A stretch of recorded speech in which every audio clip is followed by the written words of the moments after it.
ওম শ্রী পরমাত্মনে নমঃ। শ্রী গুরু মহারাজের চরণ কমলে জানাই আমার শতকোটি প্রণাম। ভগবানের চরণ যুগল হল পূজার স্থান।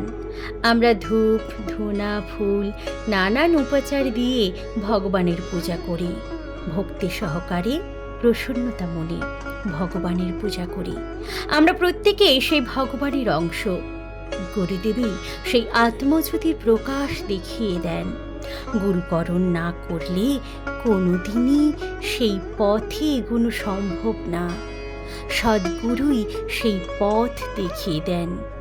শুরু করছি পরমহংস জ্ঞানানন্দ মহারাজ রচিত গিরি নির্ঝর কাব্যগ্রন্থের অন্তর্গত প্রথম খণ্ডের দীর্ঘই বিভাগের ১৬তম কবিতা ঈশ্বর তোমার কোথায় চরণ। ঈশ্বর তোমার কোথায় চরণ, সে যে পূজার স্থান। সর্বত্র তুমি আছো বিস্তীর্ণ, প্রাণরূপ ভগবান। আত্মজ্যোতি গুরুজ্যোতিতা, অনির্বাণ তার শিখা।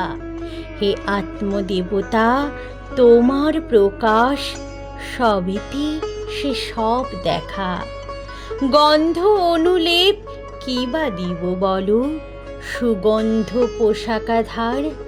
ভক্তি পুষ্প আর পূজোপকরণে তোমা দিব উপহার। প্রসন্নতার প্রসাদ তোমায় করে দিব নিবেদন। তোমার চরণে নিবেশিত করি দিব অবাধ্য মন।